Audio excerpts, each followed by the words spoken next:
funding from our Project Aware funds.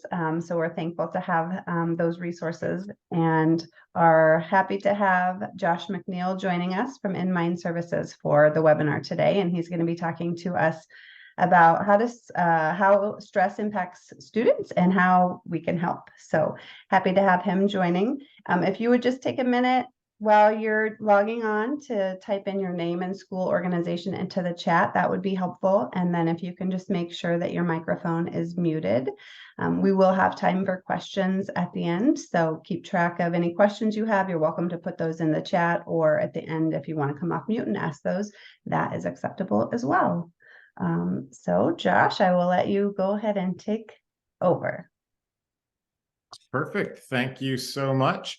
So I just shared the screen, so hopefully everything's popping up and looking right on that end. So once again, just welcome everybody. I'm really grateful for the opportunity to spend with all of you. What I will say is don't feel like you need to wait until the end to ask questions. Please, as I'm talking, if you have a question, a thought, a challenge even to anything that I'm talking about, please don't hesitate to type that in, or even unmute yourself if you prefer to communicate that way. Any of that's perfectly fine. My goal anytime we're doing a session like this is really just to make sure that each and every one of you are learning and walking away with really practical things that you can put in place immediately with the children that you have the opportunity to work with. So, once again, just please don't hesitate to stop me at all if there's anything that I can clarify or dig a little bit more deeply into as we're exploring this content. So if you came or watched the first session of this, what we were talking about most specifically then was the impact that trauma can have on the brain, and the recognition that sometimes we have kids who spend time lower in their brain because of early life adversity that they have had. And we talked a little bit about this in the last session, but what we're really going to be digging into today is understanding the impact that stress can actually have on the brain. And what stress does to the brain is that it actually causes us to move from higher parts of our brain down into lower parts of our brain. Our brain's number one job, you'll hear me say this a lot, but it's number one job before learning, before connecting with others, before following directions. Our brain's number one job is to keep us safe and alive. And so even a brain that's functioning really, really well, it's going to change what part of the brain is in charge at different times to ensure that we're operating from a place that is going to be the most likely to keep us as safe as we possibly can. And so when we are at our very calmest, we can be at the top part of our brain, and that's when we're in our cortex. That's when we feel totally safe. We don't have any concerns, anything like that. And when we're up there, we can daydream, we can be creative, we can, begin to really solve really complex problems. We can dream about the future. And then as we begin to just add a little bit of stress, like even just the stress in your mind, internal stress of, oh, in my future, I have to make money. As we begin to add the stress of socializing and being around other people, going to school, going to work, we begin to move a little bit lower in our cortex, but we're still in that cortical part of the brain, and that's the alert brain state. And so that's where we are now having this kind of more manageable stress, if you will. It's the stress that we are just able to handle day in and day out, but it's nothing that is really— Hey, how's it going? And then as we go even lower in our brain— Okay. Was somebody just it? talking or no? All right, just make sure there wasn't a question. Okay. As we begin to go lower in our brain, then we begin to get to the alarm brain state, which is that limbic level of our brain. And that's where we're questioning, am I safe right now? Am I cared for right now? Am I connected to people right now? And so that's really this highly emotional and relational part of our brain.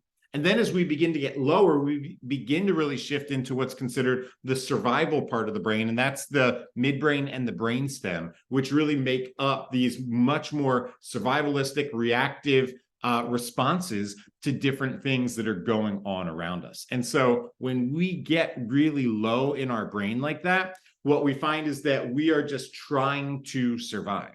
And this is actually an amazing thing that our brain does. Our brain does this so that we can handle really challenging and scary situations and be able to survive them without putting a tremendous amount of thought into it.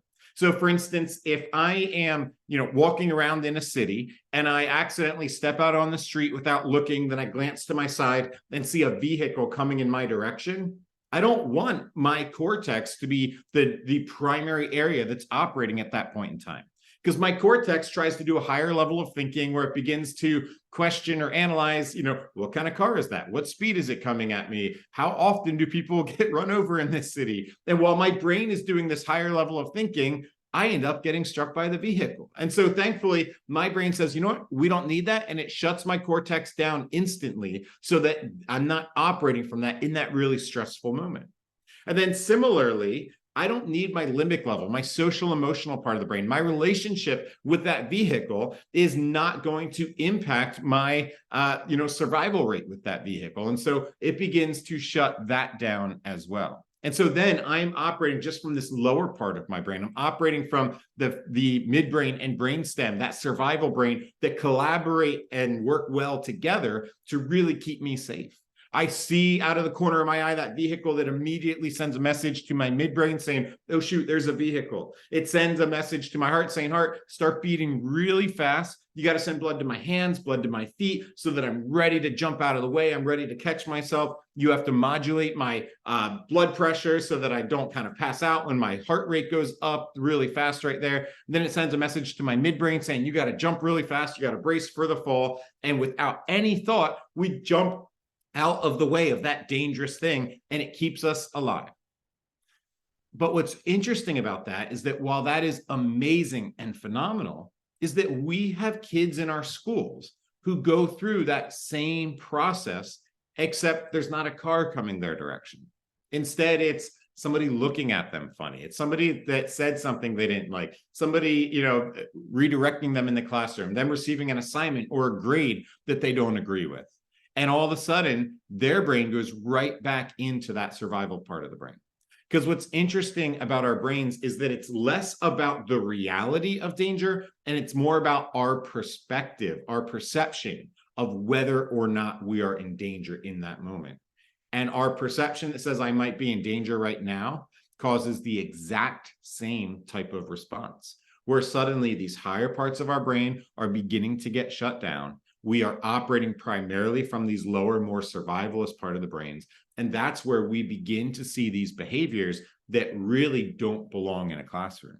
At the limbic level, it's going to be the child who's really quick to say, like, why do you hate me? You must hate me. I hate you for giving me this grade or for looking at me that way. And there's all these emotional responses. And then as you get lower, that's where you get the eloping out of the classroom, the yelling and screaming, flipping of a desk, or internalizing responses occur as well, where, all of a sudden they're just dissociating from what's going on there. A child might just be putting their head down, completely disconnecting from whatever it is that you're asking them to do. And so all of these things are responses to stress that a child can have. And so we want to be mindful when we are working with a child, when we're observing some of the behaviors that they may be exhibiting, that can actually be an indicator of where they're operating from and a reality that they're being impacted by stress right now. And so they may need some different level of support to be able to really get to where they need to be able to be successful. So there's a few things that I think are really important for us to recognize that stress impacts pretty directly. So first and foremost, at the top of the list here is your IQ. And so this, I think, is really important on two different fronts. For one, it's important that we recognize that a child who's experiencing high levels of stress, a child who's perceiving themselves as being kind of stressed out, they are not going to be able to learn as well. They're not operating from a part of their brain where they are prepared to learn. And so they are not going to be able to be as successful academically. But in addition to that, it's important that we recognize that IQ is not just academics, but that really falls into our problem-solving skills as well. And so under times of high stress, they are really going to struggle to be able to come up with really good solutions, especially to social situations and different, areas that they might find themselves in. And so their ability to really kind of come together, make a plan, is going to really be impacted when they're lower in their brain. This is why, especially, if you're in a role where you're trying to support a student, especially after they, got in trouble, or they're kind of in the heat of a really challenging moment, that's not the time to say, okay, how do we avoid this for next time? What plan do we put in place to make sure this doesn't happen again? Because I've seen that happen so many times where they put together a plan and then the child never abides by that plan. And when you talk to them later, they're like, oh yeah, I would never do that. But the truth is, because they were lower in their brain, their problem solving skills, their ability to really think well into the future, that was really hindered because their IQ was lower in that moment. And so they weren't really prepared to have that really constructive conversation to make a plan about that. And so we need to be mindful when we're trying to problem solve with a child, or when we're recognizing that they're trying to problem solve something on their own, where they're at in their brain at that moment. And that's going to indicate how effective they're likely to be with that. One of my favorite things that I think is really important to understand about the impact that stress has is that stress is going to directly impact our pulse. So I alluded to that a little bit in the scenario that I shared with you a couple minutes ago, where when we are experiencing danger, our pulse is actually one of the first things that begins to shift. Our hearts and our brains are very intricately connected. And so as our brain is perceiving that there is some type of danger, one of the first things it does is it immediately tells the heart to either speed up or slow down. And the reason before that is that it's actually helping us to begin to shift towards that fight, flight, or freeze response that everybody is so kind of familiar with at this point in time. And so if the response is saying, hey, we can fight this, we can run away from this, the brainstem is sending a message to the heart saying it's time to speed up. And so the heart rate literally begins to speed up, sending more blood to our hands and to our feet so that we're ready to fight, so that we're ready to run away. And we literally have more energy and strength in our extremities to be able to handle those challenging things that may be coming up. But one of the things that's really important before I jump to the internalizing response here is that what often happens is that pulse begins to elevate. It sends blood to the hands and to the feet, and that child's in class and they're ready to fight, and they're ready to run away from the danger. They're ready to go, but there's no clear danger in front of them. Their body has had this stress response, but as they look around, they see nobody's trying to hit them. Nobody's trying to actually hurt them. Nobody's chasing after them. And so suddenly they're in class, and they're tapping, they're touching, they're drumming, they're kicking things, they're standing up, they're walking around, they're pacing around, they're touching things, moving things. They're in constant motion, yet there's nothing to actually hit. And then at the tiniest little thing, a little redirection, a little look, all of a sudden, what seems to be really small, they have a big physical response to sometimes. And that's because they've been so on edge looking for that danger, and they're looking for it, they're likely to find it. And so they might have that really big response to it. Conversely, a lot of times there's also kids that are going to have more of an internalizing response. And so their brainstem sees something going on, says, I believe that this is stressful, I believe this is dangerous. And for whatever reason, whether it's the specific stressor or if it's because of their experiences in the past, they conclude, I can't fight and I can't run away. It sends a message to the heart that says, slow down. And so literally their heart rate begins to slow down, sending less blood to their extremities so that if they get hit, it's not going to hurt as bad. If they begin to bleed, they're going to actually bleed more slowly so that they're able to survive longer.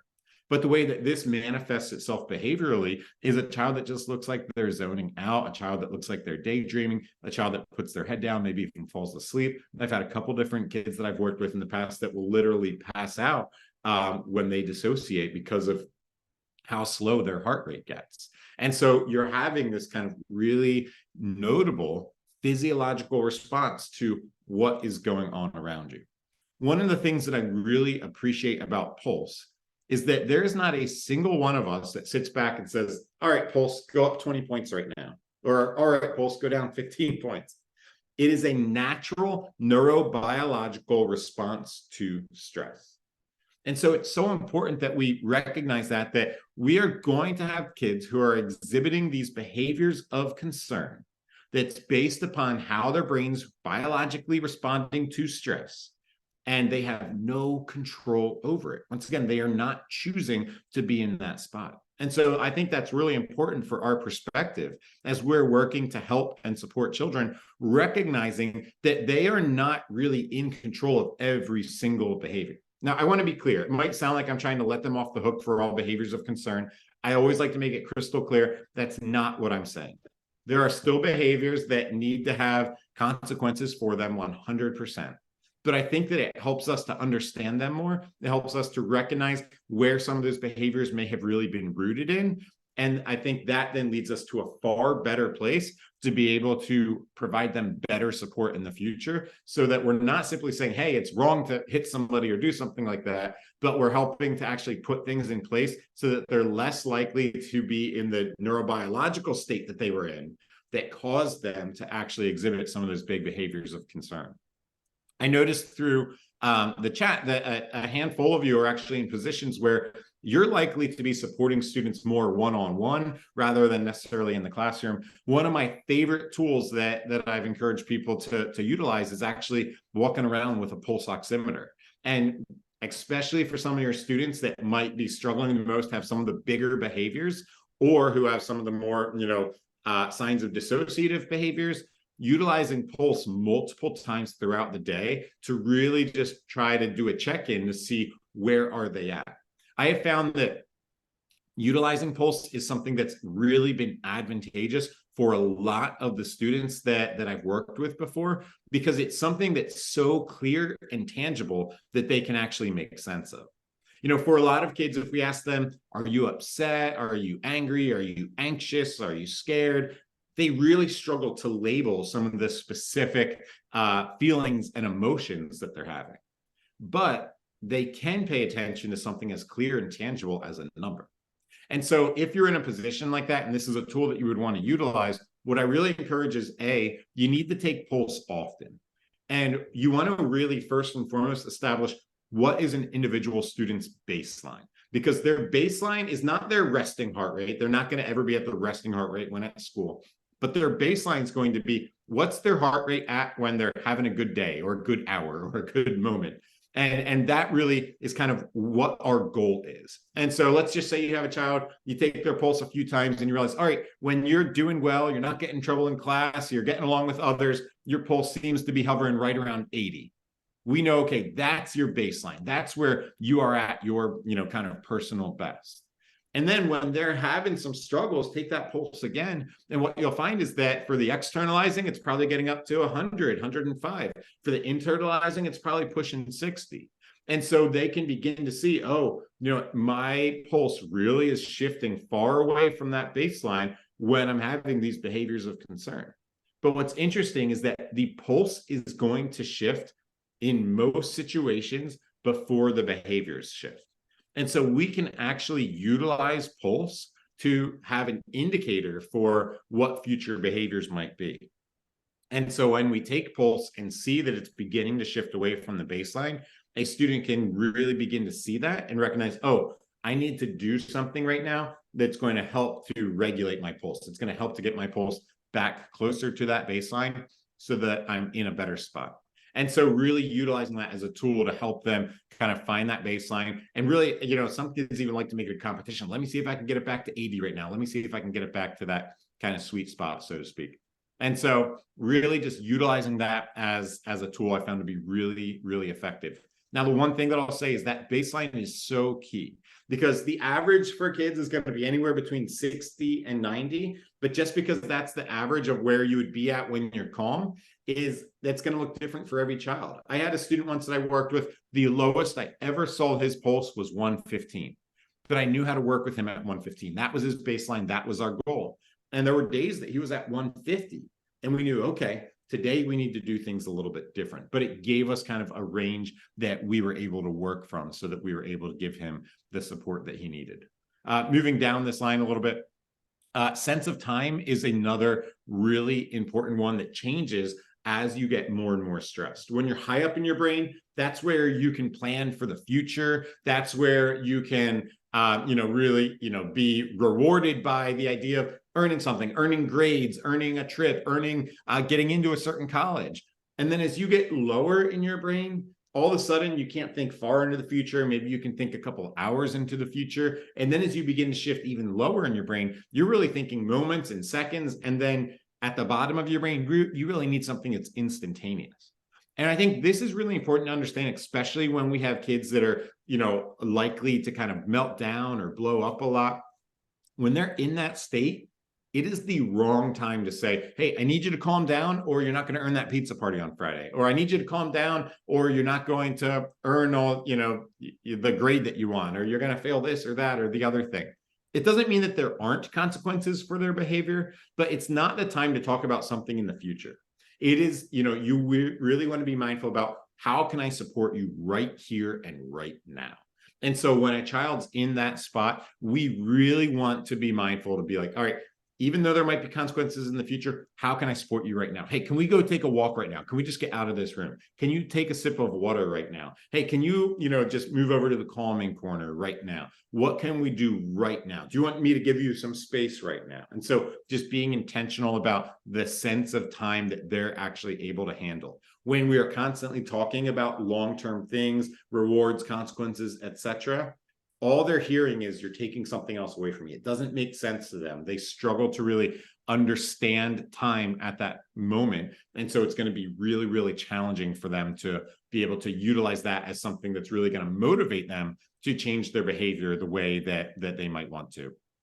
And then at the bottom here is your sphere of concern changes. So when you're high up in your brain, that's where you can care about others. You've got school spirit. You care about your community. And then the lower you get, the more selfish you get. And as you're kind of more in that limbic part of the brain, you could care less about the school. You care about your family. You care about your closest friends. And then as you shift lower in the brain, you begin to get a lot more selfish. And one of the reasons I like to talk about this is that one of the things that I found with a lot of students and then a lot of adults who work with students is that when a child gets really, really, low in their brain, they're really upset, I've seen them say and do some of the most self-centered and selfish things I've ever seen. And so often I've heard the adults in their lives say, well, that's their true colors shining through. And the truth is, I don't accept that. I think that those behaviors are indicators that they're lower in their brain at that moment. And their true colors really shine through when they're at their calmest. And a lot of those kids that would get in trouble a lot and melt down and blow up a lot, when they were calm, they were some of the most selfless students I ever worked with. And so beginning to recognize that, that level of concern, that self-centeredness, that is an indicator that they're lower in their brain at that time. It's literally self-preservation. They feel like, I just need to try to survive this right now. And so that's where their brain is going at that moment in time. And so it's important that we recognize that stress is an important and unbelievably necessary part of life and part of our brain. And so we need stress to be able to grow. So we can't just say, okay, avoid all stress right now. Schools are filled with stress and they have to be filled with stress. Stress is part of what allows us to learn. If you learn anything during this webinar, there's been actually a little bit of stress on your brain. It's challenging some of your thought processes. It's challenging some of your beliefs, perhaps, of how you might have worked with students or some of the things that students might need. And it's hopefully a manageable amount of stress. But when we do have stress that comes in larger doses, and those doses can take on many different fronts. It can be too much academics. It can be too much social. It can be feeling attacked by somebody. When we have larger doses or a type of stress, it can obviously have negative consequences that are going to be tied to it as well.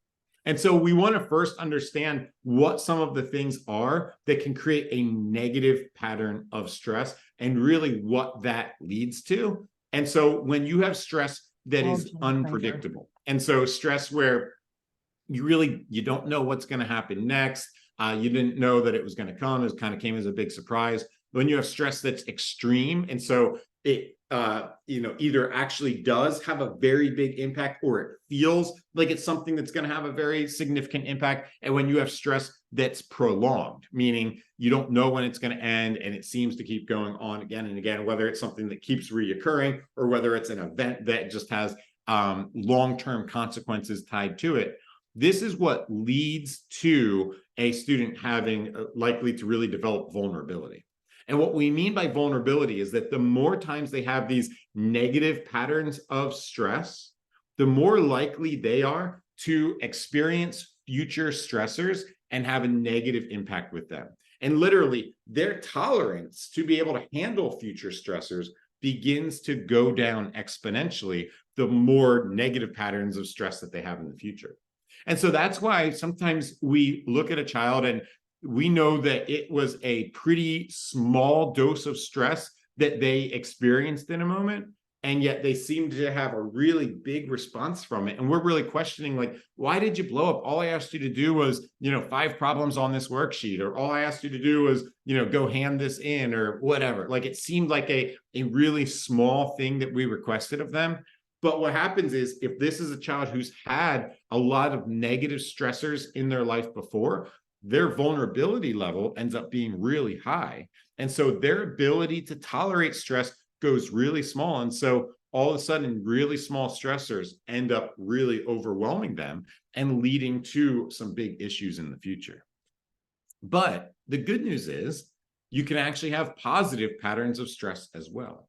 And that's where we can actually have positive outcomes from some of the stressors that we're experiencing. And so when we experience stress that is predictable, so we have some idea that it's coming, or what's coming, what might be coming next, when it's moderate, so it doesn't feel like it's going to have nearly as big of a consequence as we would think that it would, and then when it's controllable, when we feel like we have some say in what's going on and what we do next, and how we respond to it, how we handle it, that's what begins to build resilience. I'll be honest, I do not love the word resilience, but it's a word that's become really, really popular in the past number of years. The reason I don't like the word resilience is that I have found again and again that I feel like that word is used it's weaponized against some of our kids. It's a word that's used that kind of implies like, hey, y'all have resilience, you're just choosing not to use it right now. And I don't like that, because that's not exactly an accurate representation of resilience. Instead, resilience is something that needs to be grown. It needs to be developed. And so what we can actually do, which I think is really exciting, as adults in the lives of young people, we can actually play an active role in creating these positive patterns of stress that can help to really build a child up to really strengthen their resilience, so that they are more likely to be able to handle future stressors in a palatable way. So I think a really good example of this, very academic. When I was a teacher, one of the things I taught 11th grade English. And in 11th grade English, one of our requirements was that we did a kind of junior research project. And so they had to, do some research on an author. And this ended up being half of the school year. And so in the first year that I did this, I kind of thought, all right, we're just going to get this out of the way. And so literally first week of school, I just kind of sprung it on the kids like, hey, junior research project, big deal, basically half of the grade for this whole year. All of our time's going into it, you get a grade for it, and that's it. And so for the students, it was really, really unpredictable. It just came out of nowhere. It was extreme. I'm saying, hey, this is going to really impact your entire grade, and it's going to have a huge impact on whether or not you pass 11th grade English this year. And it was prolonged. It was going to be something that was going to exist for half the year. And in my mind, I'm like, oh, this is great, like we'll just knock this out in the first half of the year, they don't have to worry about it. But there was no prep for it, no anything. And I found that when I did that, and I did that the first couple of years, that so many kids really struggled with it. I had a ton of behavioral issues. I had a ton of kids who really struggled with it academically, who ended up completely bombing that entire assignment. And it just turned into this really, really negative thing. And so as I began to understand everything that I'm talking about here, I realized that I really needed to shift that up a bit. And so instead, first thing is, I can't just spring it on them at the beginning of the year. This is something we need to do in the second half of the year, because I needed to spend the first half of the year talking about and preparing them for some of the different elements of it. So it needed to be a lot more predictable. The second thing is I didn't have to say, hey, you get one grade for it and it impacts everything. Instead, we chunked it into all of its smaller parts so that each part got a separate grade, so that all of a sudden the impact of it was way more moderate. It wasn't just one grade, but it turned into, I forget what it was, 12 or 15 different smaller assignments that turned into one big project at the end. But it allowed it to feel way more manageable as they're working through it. And I began to find ways to make it far more controllable, giving them a lot more say in what they did, giving them more options in how they went about proving to me the knowledge that they gained and some of the approaches that they took in that assignment. But as I was able to do that, it allowed so many more students to A, not have nearly as many behavioral issues in the classroom, but B, have a lot more academic success as they were completing this. And that's a little bit of a bigger idea. Some of these ideas of what we can do can actually be much more isolated and just kind of in the moment in the classroom.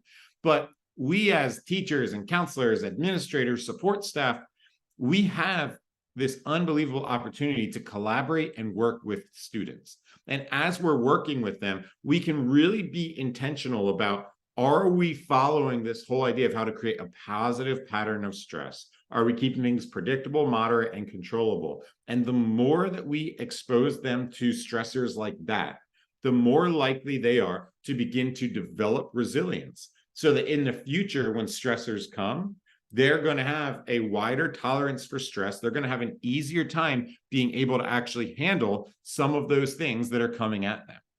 And so I think, one of my preferred examples when we're thinking about this is really just understanding that stress tolerance and recognizing what that means. You heard me use that term a couple of times already, but what a student's tolerance is to be able to handle stress.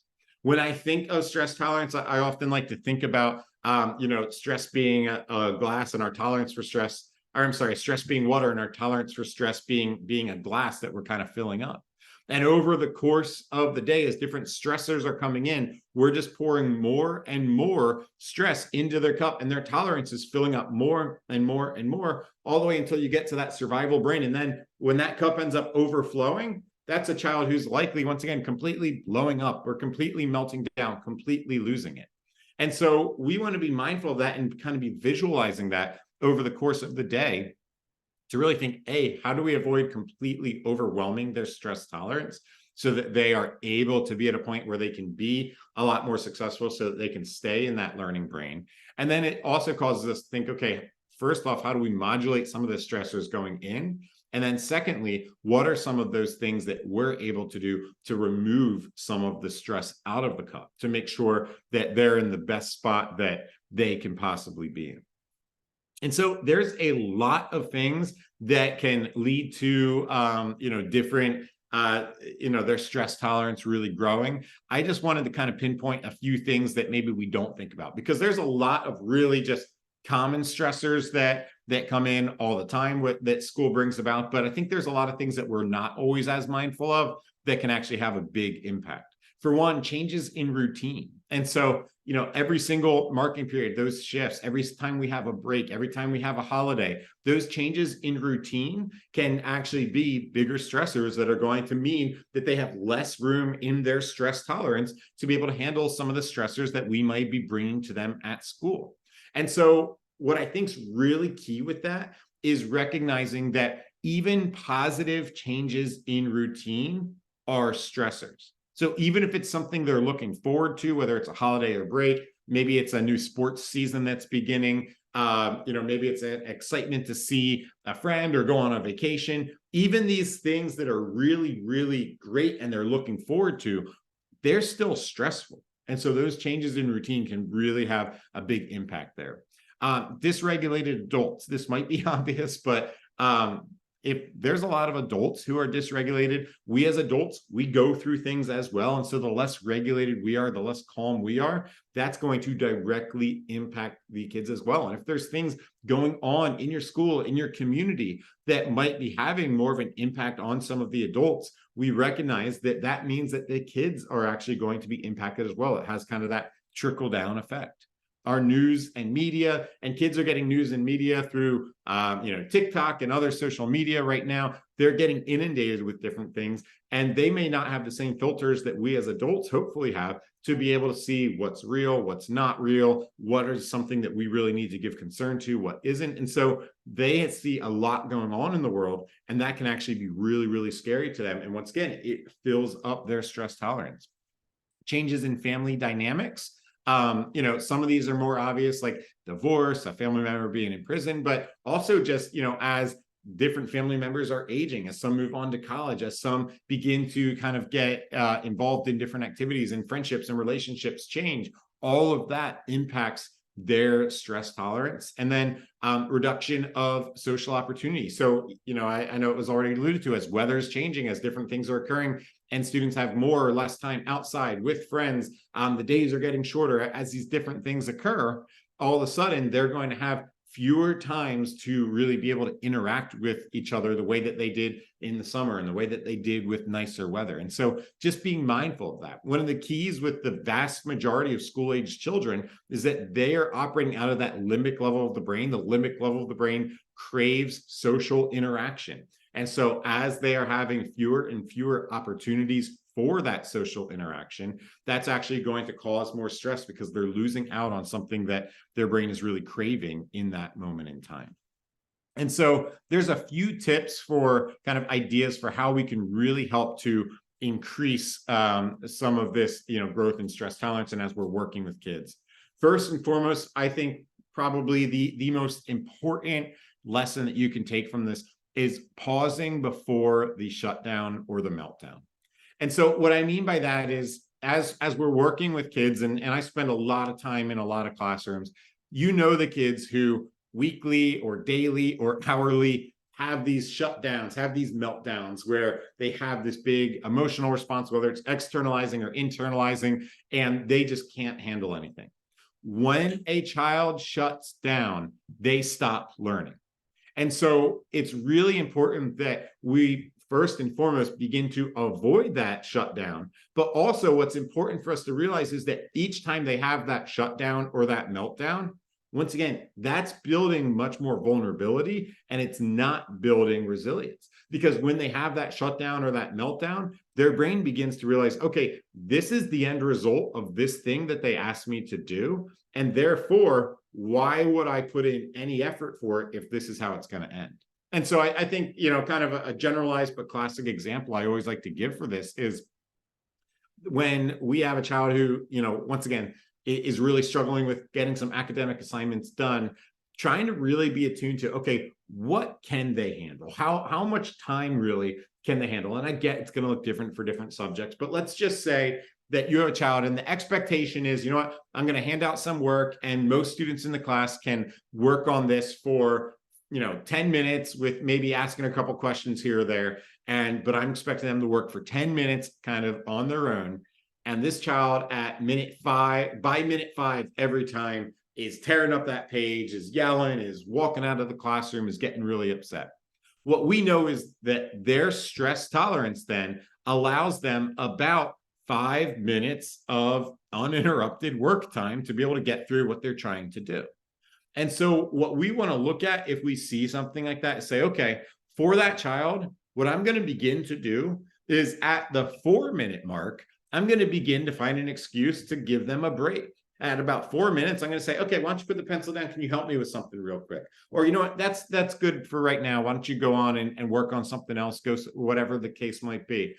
And what you want to do is you want to stop them at that mark before the meltdown or the shutdown and have them transition to something else. Even if they transition back to the assignment in a moment, that's perfectly fine. But we want them to transition mentally away from that. And we want to make sure that it ends with a positive note of just like, hey, great job working on that. I'm really proud of you. But now let's move over to this. Because what the brain's then doing is it says, I attended to this assignment and it ended well. And so their brain is able to look at that and it has a positive result. That's what helps to, once again, build up that resilience. When you attend to something stressful and it ends up having a positive outcome in the end. And so I have seen again and again, when we've approached the child like that, and we've begun to really shrink the amount of time, we've begun to really pause before the meltdown and beginning to do that, all of a sudden we are increasing their tolerance for stress. So maybe we do 4 minutes for a couple of weeks, and then we move up to 5 or 6 minutes, and then we can move up to 7 or 8, and slowly we can begin to build them back up to being at the same spot that we expect them to be, where other students are in that class. But it takes time to really make sure that we're getting them up to that space. But they are not going to get there by being yelled at, by being embarrassed, by melting down. They're going to get there by getting consistent support and consistent praise for what it is that they have been able to accomplish. I know that it sounds, really challenging to say, hey, great job working for 4 minutes when your goal for them was 10. But once again, it's going to lead to a more positive outcome. I described this a little bit, and it's almost similar to what I just said a moment ago, but another great strategy is to really make sure that we're chunking some of these stress-inducing activities. And so just breaking them down into smaller pieces so that they don't feel so big, so that they don't feel like something that's going to impact them as much. Another big one is providing a lot of praise for what is accomplished. So I talked about that with that pausing piece as well, but we are relational creatures at our core. And so at our core, we are seeking some type of relational connection.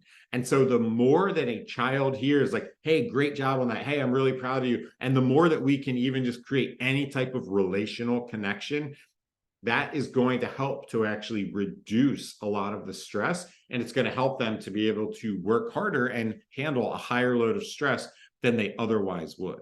Now, once again, and I alluded to this earlier, but we need to provide praise even if it is well short of our current goal or expectation. And once again, that can be really challenging to do. But what I found is that if we're just kind of sarcastic about it, if we're inauthentic with it, it's not going to be effective. Kids, especially when they're lower in their brain, they are experts at reading our nonverbals. They're experts at reading what we're actually thinking in a moment in time. And so instead, we need to really be intentional about saying, you know what, this is what we really need from you right now. But hey, I'm so proud of you. Here's what you were able to accomplish. And so we're just being very real with them about how, grateful we are for what they were able to do. And we're recognizing a lot of the efforts that they were able to put into something. And so as they see that, that's going to help them to feel good. And it's going to help to increase their likelihood to handle future stressors.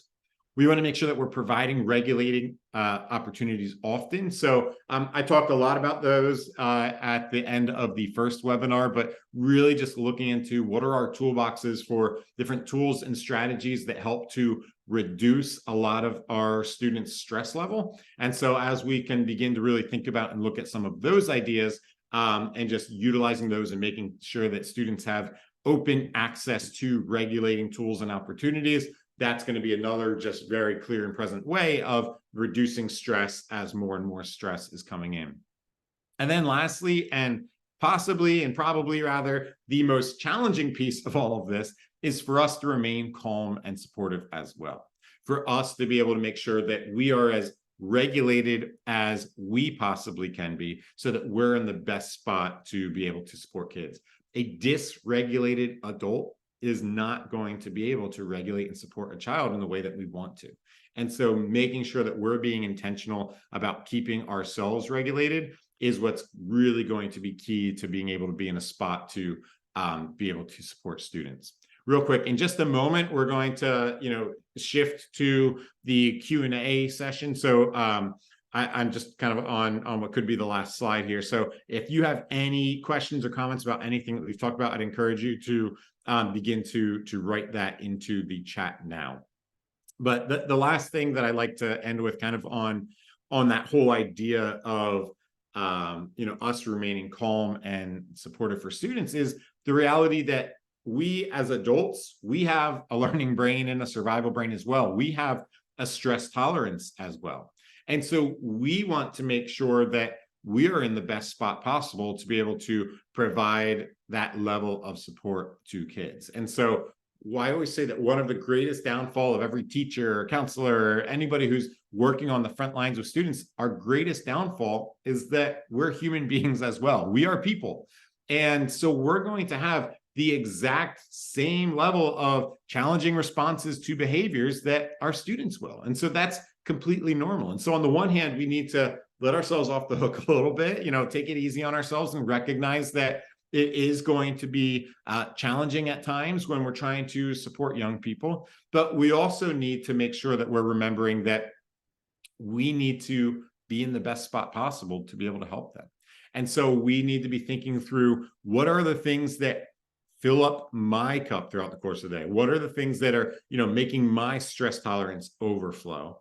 And being able to be mindful of some of that. And are you able to regulate how many of those things are coming in? And then secondly, really being mindful about, what are the tools that I have at my disposal to be able to actually remove some of that stress? What are some of the things that I might have available to me that are going to help to make sure that I'm in a spot that can actually, take some of those stressors away so that I can be in the best spot possible to support the students that I'm working with.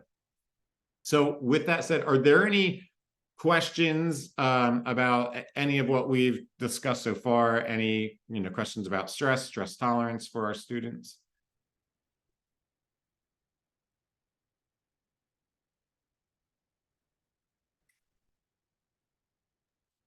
So the one question came in here: what differences are there for stress on students who are neurodivergent? And then secondly, adolescents whose brain is undergoing a huge transformation. So those are great questions. For one, I think the field and understanding of neurodivergence right now is obviously, that's a very, very widespread field. And one of the things that I think that we'll find as we're trying to support different students, especially neurodivergent students, is one of the things that we didn't really talk about here is that you will often find that there are going to be very, very specific triggers that are going to cause some children to basically fill up their stress tolerance almost immediately.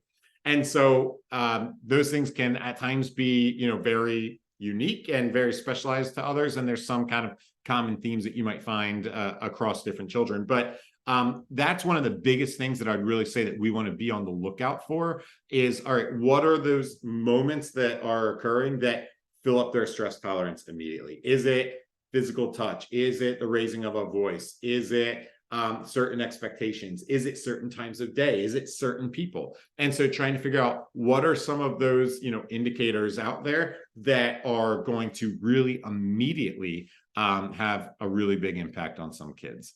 And then what are the ways that we have to really be able to, quite honestly, avoid as many of those triggers as possible as we're really helping a child to develop some of that resilience in the future to be able to handle some different stressors that are coming in. And then secondly, the adolescent brain, there's obviously a lot that's going on with the adolescent brain. One of the big things that's happening with the adolescent brain is that it's really going through one of its bigger seasons of transformation. As you mentioned there, one of the things that it goes through is this season of pruning, where the brain's beginning to actually cut off and strengthen different neural connections as it's trying to figure out what are kind of the synaptic branches that I really need to rely on most often, and what are some of the ones that I haven't really needed to use very much. And so one of the things that you'll find is that you might have a child who cares a whole lot about something or gets really stressed out by something one week, and then 3 weeks later could care less about that thing. And so you'll find that or something that works and really calms them down one week is very ineffective 5 days later. And so you'll see that there's just a lot of transition going on there. And so one of the things I think is really important when you're working, especially in these kind of, early to mid-teen years, is that just because something works once doesn't mean that you're going to be able to keep relying on that again and again and again.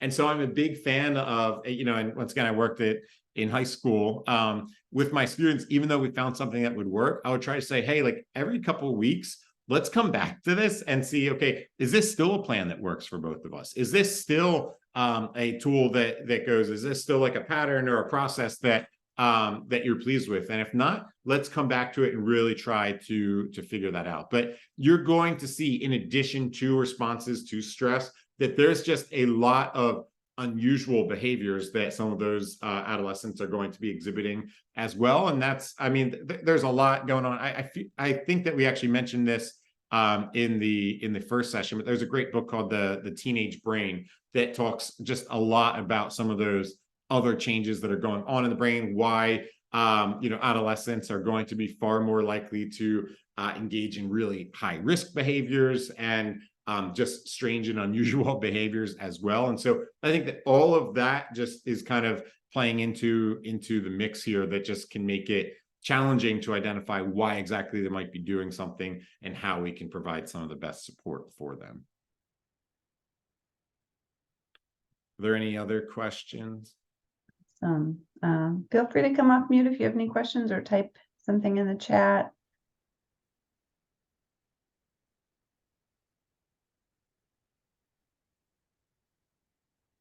All right, well, I don't see anything else, Josh, so thank you so much for sharing all this wonderful information. And I did share that these presentations are recorded, and so they will be housed on the school mental health website at the Department of Education main site. I put the link there, so feel free to share with others at your school organization who weren't able to join today. And be sure to look out for our next session in November. I think we have one in November. Yep. Yeah, November we'll be looking at reframing student defiance. So and I believe I'll actually have one of my colleagues helping to present that time. So that'll be a good one, because I know that that's a big challenge for many schools with students right now, is just that not wanting to do the things that are expected, or it'll be a popular one. Absolutely. Well, thank you all so much. And as always, if any other questions come up, feel free to reach out to us via social media, via my email or our website. And we'd be happy to try to answer any questions you might have. So thank you so much. Thank you, Josh. Have a good evening, everyone.